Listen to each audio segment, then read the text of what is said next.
everybody. Welcome to the Soul Patterns podcast or the YouTube, if you are watching on YouTube.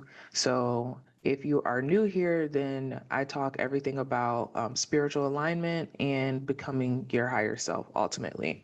So, the last few episodes, we have been discussing altars, right? And I've kind of done like a little bit of an altar series recently just because having an altar for me was the biggest, it had the biggest impact on my spiritual journey. So like I want to be able to share that information and those nuggets with you guys because it may do the same for you. If you're not interested in having an altar and you're not interested in this information, then that's totally fine. This episode is going to be the last episode I do on um, really altars in general. And then after that, I'm going to start a higher self series. So essentially, I'm about to start a series that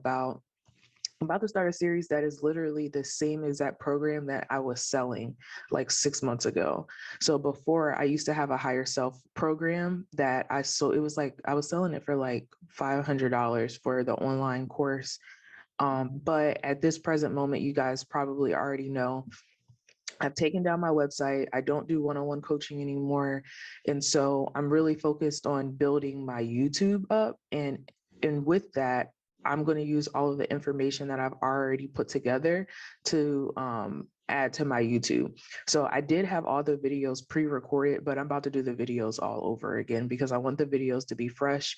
And to be honest, I feel like my speaking is a little bit better now than it was when I recorded those videos. So we're just going to do them over again.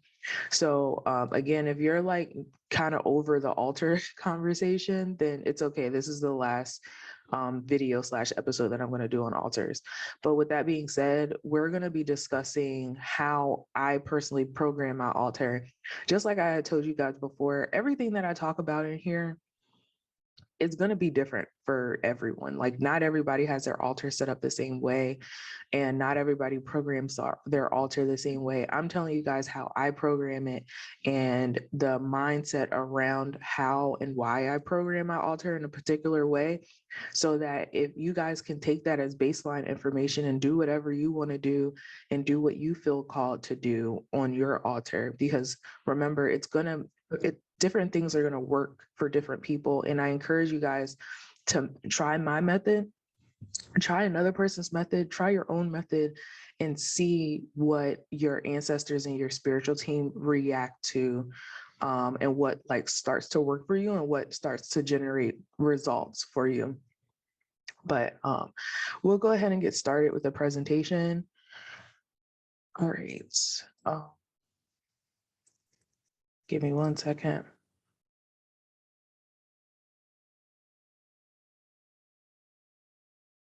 All right. How I program my altar.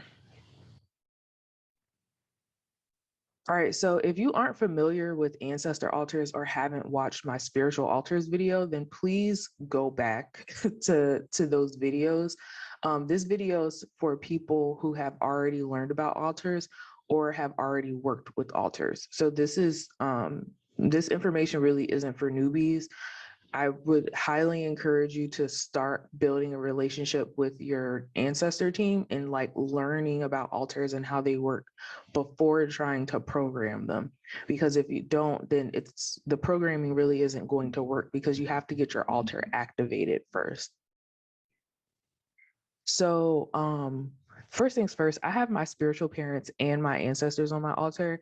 I'm not going to like take a camera and put it on my altar. I know a lot of you guys can probably see my altar behind me, but like I'm not about to show you guys how it's set up. I'm not about to show you pictures and stuff like that, but I will describe to you exactly how I have it set up. So my spiritual parents and my ancestors are both on my altar, and I have my spiritual parents are on the first level of my altar and my ancestors are on the second level of my altar. So my altar is set up like a bookcase, and it is okay for you to have both deities and your ancestors on your altar at the same time.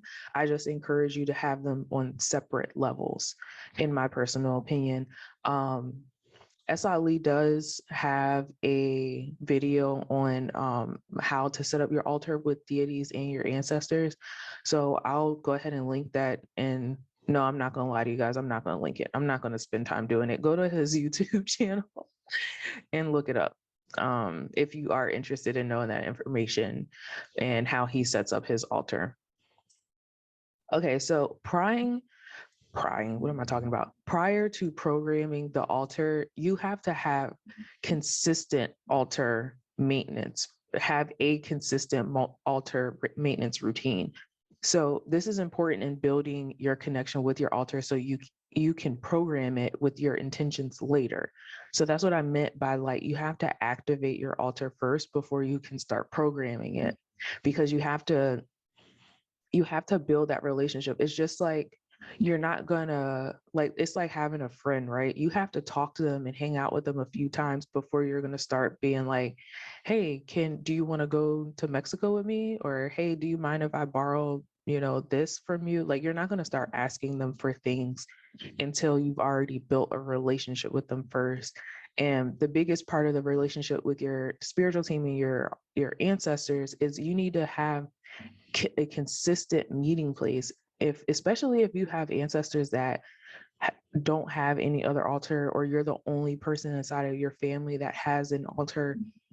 Then your spiritual team and your ancestors are going to have to also get used to being able to have a connection point with somebody. So that's how you get it activated, by consistently maintaining your altar, consistently checking in with your altar so that they know that you're always going to be there, so they can be there for you. And then ultimately after that, you can start programming it. So I'm going to talk to you guys about my maintenance routine first before I tell you guys how I program my altar, just because, I think it's good information for you guys to know too, because I feel like a lot of people try to keep this stuff secret, and I don't think it's that big of a deal. All right. So the first thing is and again, this is my maintenance routine, right? This is what I do every single day. The first thing I do is I remove everything off my altar. I clean off debris with Florida water, and then I throw the food away. And then after that, I put everything back on my altar. You have to understand, anything that was on your altar needs to stay on your altar. Like, you can't put something on your altar and then turn around and take it off. Whatever is there just needs to stay there. But of course, you're not going to have anything decaying on your altar. That's a really bad thing. So, like, if you have old food, if you have fresh flowers that were on your altar, but they're starting to die, things like that, anything that could decay needs to be removed off of your altar. But what I also do is I wipe my altar clean with Florida water. And in my opinion, it's almost like making their bed. You know what I mean? So that is how I reset my altar for the day, especially because I light them an incense every morning.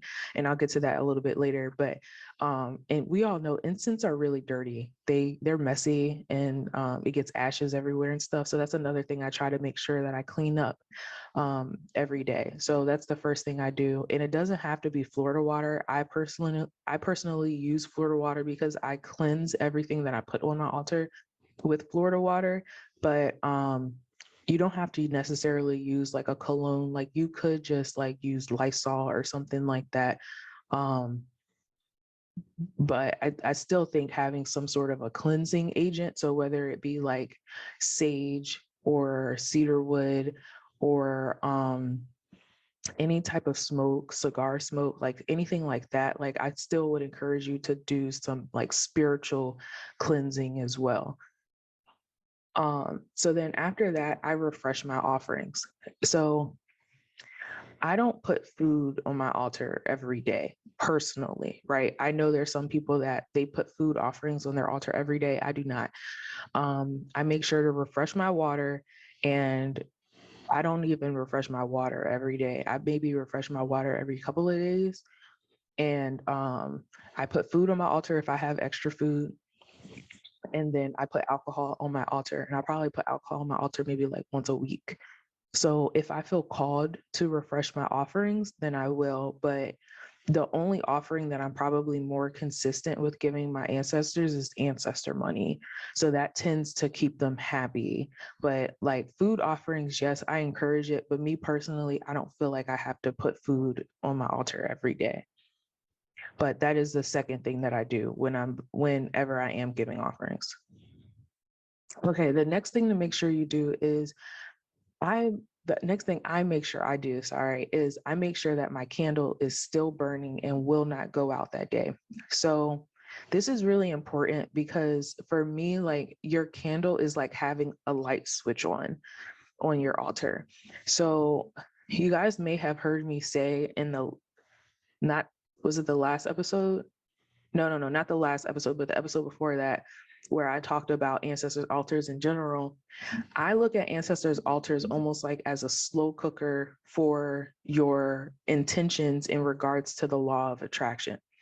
So if you have your intentions on your altar and you have your altar programmed, you have to have a fire lit, in my opinion, in order for it to be like turned on, in order for the law of attraction to be activated. I can't really explain how it works, but like for me, it's like for me, I can spiritually feel the difference when I don't have a candle lit on my altar versus when I do. When I have a candle lit, like my altar very much feels activated. I can feel the energy around my altar. But when my candle isn't lit, like my altar feels dull. It feels like just another piece of furniture in here. So for me, it is imperative that I always have a candle lit on my altar. And if I know that my candle is about to go out, I always double check and make sure I have a candle in stock. Or if I don't, then I make sure I go to a store that day to go get a candle. Now, I said this in my episode before, but I'm going to reiterate, you don't have to have expensive candles. Please understand that these spiritual shops, they are taxing on candles that have like um that have deities on it that say like Hi John or Oya or Oshun or whoever. Like they'll charge you like $20 a candle easily, or they'll be like, this is a road opening candle, or this is a money candle or whatever. Like, please understand, you do not have to have a super expensive candle. Sometimes I do buy expensive candles and put it on my altar, but in my personal opinion, I don't see a difference. Between I don't see a difference in things happening for me or manifesting for me faster if I have a more expensive candle versus a cheap candle. You can 1,000% go to the dollar store or go to Walmart, get you like a bunch of candles, get you like 20 candles for the same price as one candle that at some of these spiritual shops. So don't feel like you have to have expensive candles. But yeah, like me personally, I make sure that I always have a candle in my house. And if I know that my candle's about to go out and I don't have candles, I make sure to go to the store.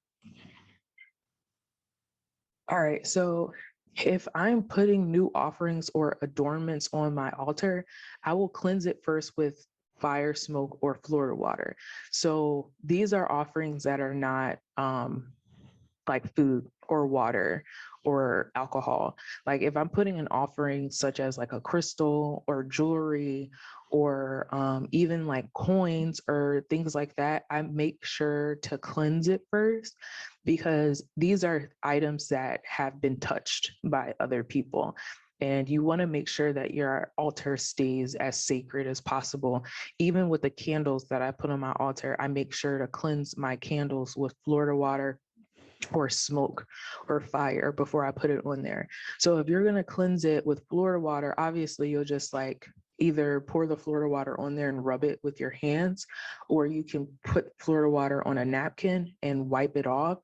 But if you want to cleanse it with smoke, you can take either sage or you can take an incense, light it, and then use the smoke and just like dance it around that thing, that adornment, whatever you have. And then the last thing is fire. And it's literally, you're not lighting it on fire. Don't don't touch the thing with fire. You just flick the lighter around it and it breaks up the energy around that item. So you just flick the lighter a few times in different areas around the item and it breaks up the energy. So that's another way that you can cleanse your adornments. If you want to do it with fire, like let's say you just don't have Florida water with you. Not everybody keeps Florida water at their house. I have a ton of Florida water, but you can cleanse. Energy is different. energy is a different type of dirt, right? Like you can cleanse it with smoke and fire. It doesn't have to necessarily be like literally a cleansing agent. All right. So what I also do is I light an incense for my ancestors. That's something that I do very consistently. I do it pretty much every day. After I cleanse it, I light my incense. That's almost like me giving them that sign. That's it's like almost like ringing a bell, right? That's what some people have on their altar. Some people have bells on their altar. But for me, lighting an incense is like me letting them know, like, hey, your offerings are here. I'm here. Your altar is clean. I might have some intentions for you. Maybe I do, maybe I don't. But like, hey, what's up? I'm here. So that's my way of notifying my ancestors that everything has been like reset and etc. Sometimes I will dip my incense in bank dirt or high john powder prior to lighting it. So I want to not go down a big tangent about this thing, but so there's something called hoodoo, which is an African American I don't even know if you want to call it religion, but it's practices that are based from slavery that our ancestors they used to do in order like rituals they used to do and things that they used to do with natural elements in order to manifest things for themselves. So that's what hoodoo is. They take things like dirt, they take things like herbs, they take things like waters, um, different types of things and combine them in order to manifest certain things into their life. So there's something called putting somebody in a jar, which is like cursing somebody, or if you ever, and hoodoo can be closely related to voodoo too, right? Like if you've ever seen movies where people put brick dust in front of their door, that could be seen as a form of hoodoo, right? Like that is people using natural elements in order to manifest or create things inside of their reality. So I'm talking about hoodoo. I'm not talking about, I don't know what other American type of witchcraft people be doing, because that's not in my bones. That's not the energy I'm carrying. If I'm doing anything, if I'm doing ritual work that requires herbs and stuff, it's based in hoodoo, right? So I used to study hoodoo a lot in the early part of my spiritual journey, and High John was an actual person that taught ancestors how to astral project. So he has an herb named after him that apparently energetically a lot of ancestral Black people really get attracted and really, really like this herb. So I have High John powder, and I really can't tell you guys exactly where to get it. I know the spiritual shop local to me has High John powder, but I honestly can't think of an online spiritual shop that has it. You could probably just Google High John powder and find it, but I know the spiritual shop close to me has it. But like I've been to like 3 of them and a lot of them don't have it. I was lucky to find one. And a lot of people tax on High John powder. They tax it. So I don't use a whole lot. Like I dip it in the powder and then I take it out. I don't be pouring High John powder. Like, no, High John powder is expensive. So yeah, I either dip it in High John powder or I dip it in bank dirt. So literally I went to a bank. I went to a bank and I had a shovel and I had a mason jar and I put a bunch of dirt in there.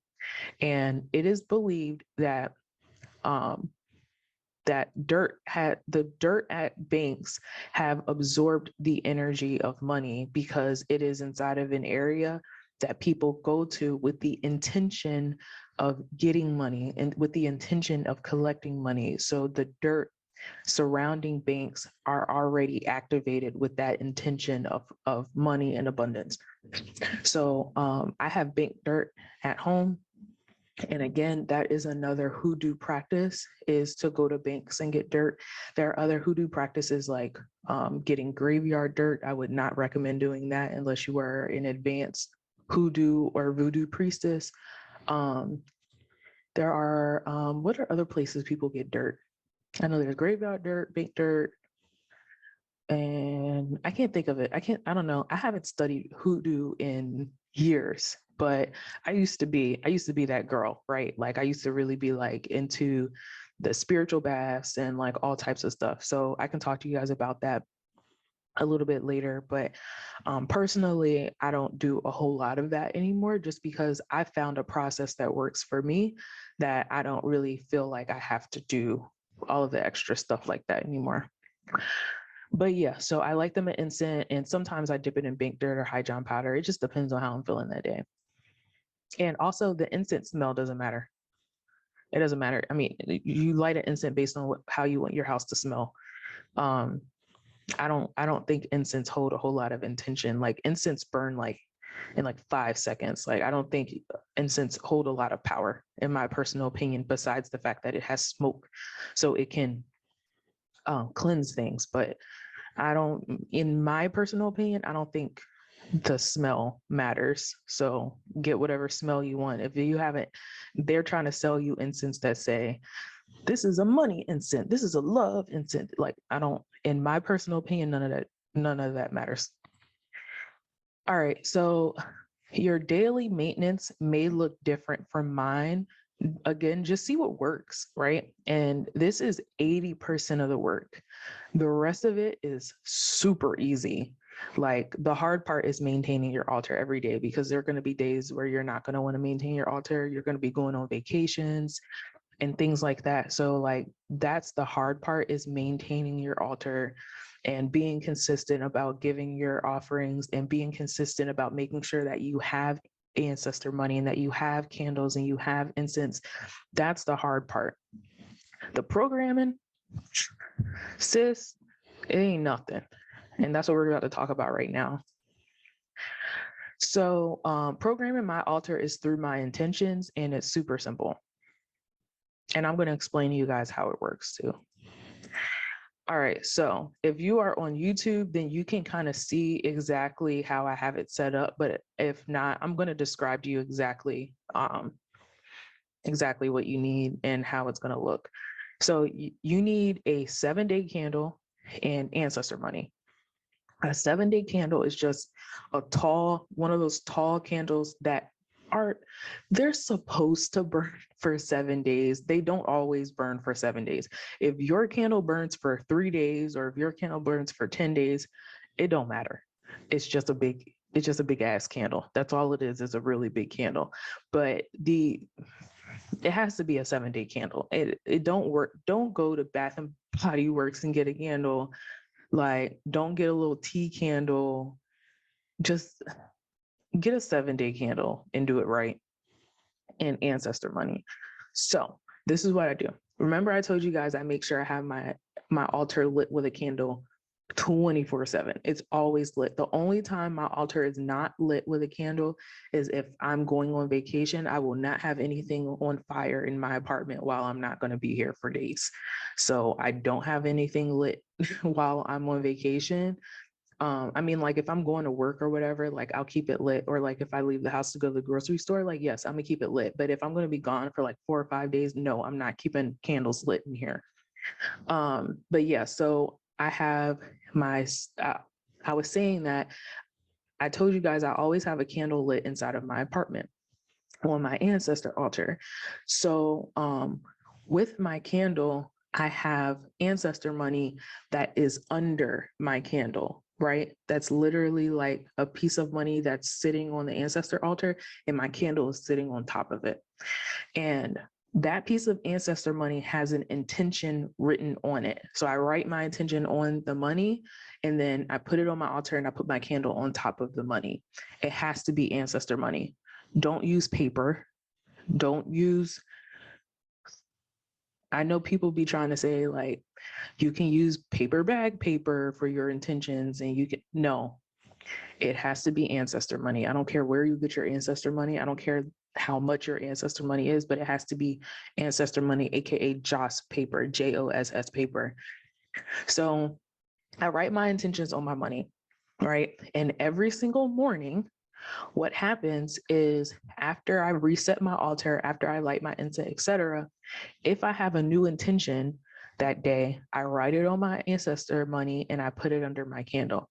So eventually, when my candle, as over the course of the week, as my candle is burning, I may have 4 or 5 pieces of ancestor money under that candle that has intentions that have collected over time.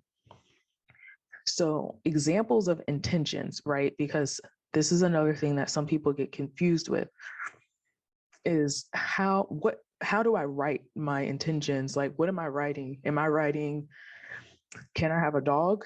Can I have $1 million? Or I want $1 million? Like, this is what it's going to sound like, right? And here are some examples. One example is, I have a work ethic that will land me a job that I love and that provides for my family. That is one example of an intention.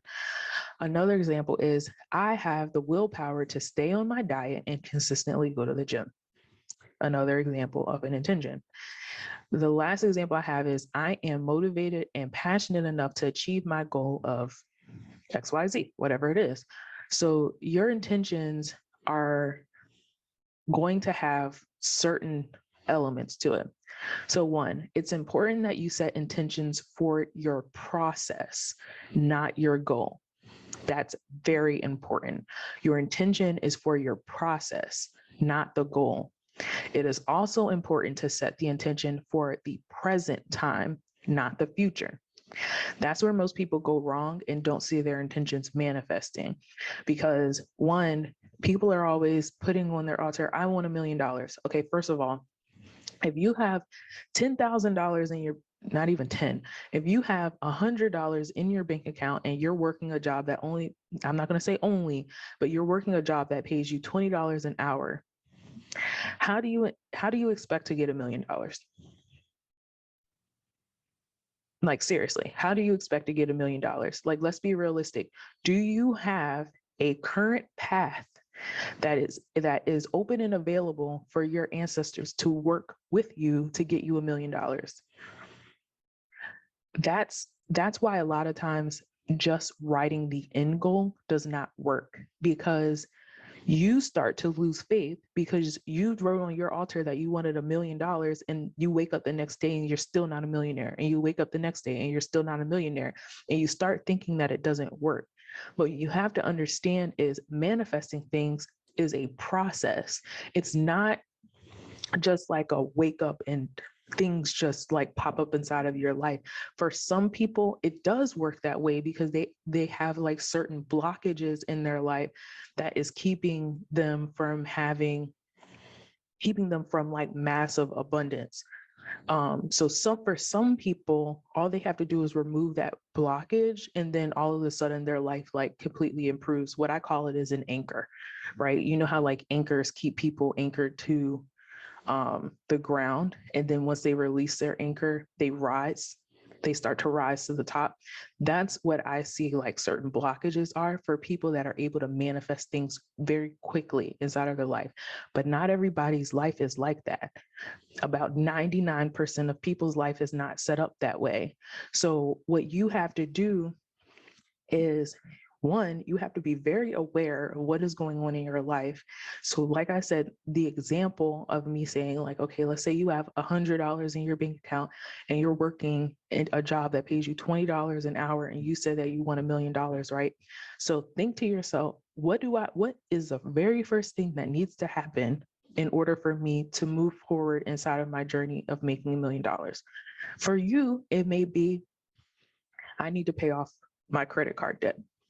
So you're going to write the intention that I am self-disciplined enough to pay off my credit card payments every single month.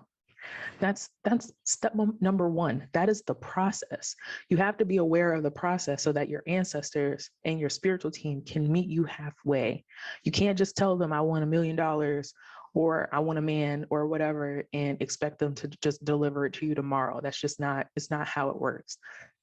So it's also important to set the intention for the present and not the future. I don't know a way to describe this without getting super complicated, so I'm just going to make it simple. When you claim things in the present moment, then you're setting the intention for you to have it now. Versus if you say, I wish I had this, or I want to have this, when you say those things, the intention behind it is that I don't have it already. So you have to carry yourself as if you already have that thing or are already in the process of receiving those things. Because understand, if you already had that thing, you wouldn't be asking for it. So you have to make sure that the energy and the intention behind what you're saying is as if you already have it, because it's just a different type of energy when you claim it as yours now versus when you wish and want. That energy is not abundant energy. So again, I'm just going to reiterate this again. Manifestation is a process. Manifestation requires your evolution, and manifestation requires your awareness. All of those things are super important when it comes to manifesting things. Your spiritual team will provide you the tools to manifest changes in your life. They are not going to just hand it to you. They are going to help you. But you have to remember that you are the person inside of this journey. You are on the hero's journey. You are the hero on the hero's journey. All of your spiritual team, they're just a piece of that journey. They're just here to help. They're just here to elevate you. But they're not going to just give you things that you want. Like that's just, they can't. You hold all of the power. All of the power is in your hands. And that's the thing, is when you claim your godly power and you claim yourself as having that power, you claim in your life that I have the power to do this. I have self-control. I know that what I need to do, and I'm capable of accomplishing whatever I want to accomplish. Once you start claiming those things into your life, you start to realize that you've held all of the power the entire time. Everybody else was just helping you out. You know what I mean? So once you understand that manifestation is a process of you evolving day by day, every day you taking one step forward and then another step forward and then another step forward. Once you understand that it's a full process, it's an evolution, you're going to stop asking your ancestors for ridiculous things.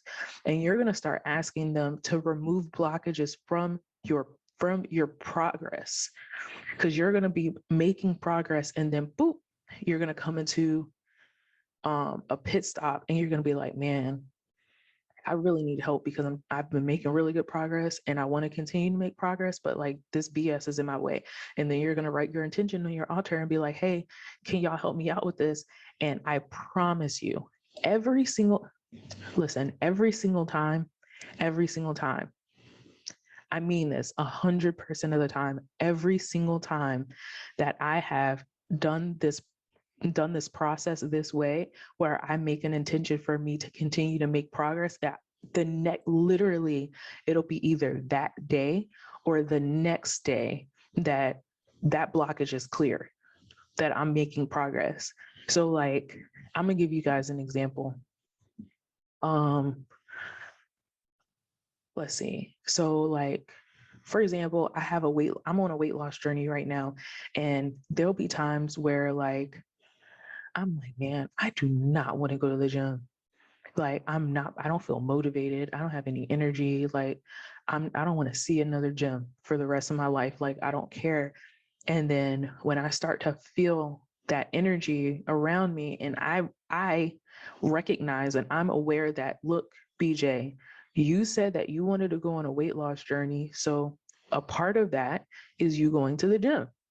So I'm aware that there's a blockage happening and that I'm about to start a karmic cycle, right? Because for me, every single time I start a weight loss journey, I always stop at the third week. It always happens. So what I did was I wrote on my ancestor altar, I wrote the intention, I am motivated enough to continue my weight loss journey by going to the gym, and continuing to make healthy choices inside of my life. I promise you that same day, I may not have gone to the gym that morning, but that same day, I found motivation to make me want to go to the gym the next day. And I was completely remotivated.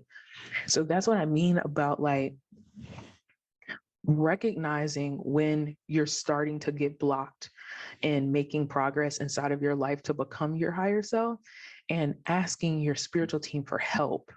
Just being like, hey, like, look, I'm already going along this path. Like, I already know the things that I need to do. I just need a little bit of help, like pushing me forward. And I promise you, it works every time. All right. So, like I said, over the course of the week, my candle will have 5+ intentions underneath the candle. And I leave the money under the candle as it's burning. So it's almost like me just saying, like, hey, you guys, these are the things that I need help with. Like, please help me out.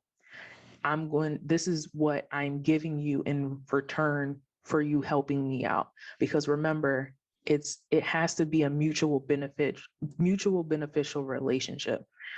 So inside of the relationship that I have, my spiritual team and my ancestors are, you help me out with these things, I continue to give you ancestor money, and I continue to keep this altar activated. So once the candle is done burning, I take all the ancestor money outside all at once, and I burn all the money at once. So again, like sometimes I'll have 7-8 pieces of ancestor money all burning at the same time. And for them, it's almost like them getting a deposit in their bank account every week. You know what I mean? What are the things that you get a deposit in your bank account every week for? Your job.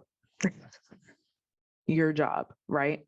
So they have a job. They work for me. I mean, let's just be real. That's just what it is. So I burn all of it at once, and they receive their deposit, and I get my intentions taken care of.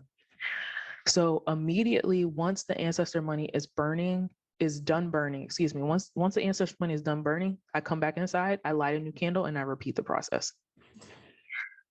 So you will know your altar is working when you are receiving intuitive messages to do things that will allow you to achieve your goals and your intentions. Again, sometimes it is as obvious as like blockages being removed, or sometimes it is as like subtle as you just receiving a thought that says, maybe I should do things this way next time, or maybe I should call this person, or maybe I should do this. So you'll know that your ancestor altar is working. You'll know, trust me. I'll give you guys another example.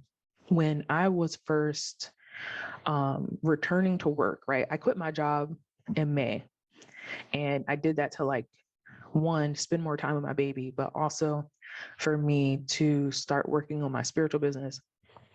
And so after I quit my job, like I got to a point where I was like, all right, I'm starting to run out of money. Like I'm not making money as quickly as I wanted to. So I need another job. So as I was applying for jobs, I wrote on my ancestor money, I have a job that pays this amount of money, and I start my job on this date. That's what I wrote on there. But again, remember, I was still doing the work. I was still calling people, and I was still applying for jobs and updating my resume, etc.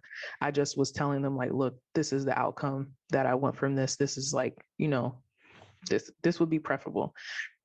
And I got a job 3 days later at the exact income that I wanted, starting on the exact date that I said I wanted to start.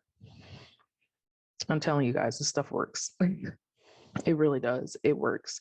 Just understand that if there are things that you're asking for that are not manifesting, it is because there's still some evolving that you have to do first before it can come. So if the manifestation doesn't happen immediately, then you just have to be aware enough to understand like what's going on inside of my reality that needs to be changed or needs to be improved in order for me to more easily receive this thing into my life. All right, so let's take some action. First thing, practice writing intentions for your goals. So if you are confused or unsure, please send me a DM or leave a comment and I'll help you guys out. Second thing, build a spiritual routine with your spiritual family that makes sense for you and them. Listen, if I put pig feet on my altar, my ancestors are going to be cool with that. Some people's ancestors don't like pig feet. So don't put pig feet on their altar. Do you know what I mean? If I put weed smoke on my altar, my ancestors will love it. I personally hate weed. So when I pass, I hope nobody puts weed on my altar. But like my ancestors would be okay with that. Not everybody's ancestors are going to like that. You know what I'm saying? Do the things with your ancestor altar that make sense for your ancestors and for your spiritual family. You know what I mean? Like, I don't know. I can't give you guys any more examples than that. All I'm saying is that your altar is your altar and you can customize it any way that you want to. If you want to put a blanket on your altar, if you want to put a tree on your altar, if you want to put sparklers on your altar, if you want to put flash and DJ lights on your altar, do whatever you want to do. You just have to figure out what feels good for you and your ancestor team, and you'll know the energy will feel different around your altar. All right, so just to reiterate my resources to you guys, IG, Twitter, Facebook, all BJ the Blogger. If you guys are on the podcast, you can look up my YouTube, and I always forget to put that on there. My YouTube is BJ the Blogger. If you are watching on YouTube and you would rather listen to it in a podcast form, podcast is called Soul Patterns, SOULPATTERNS.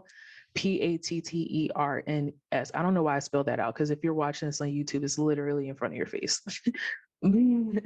But those are my resources right now. Again, please feel free to DM me, message me, leave a comment if you have any confusion or questions. But other than that, I will check you guys next time.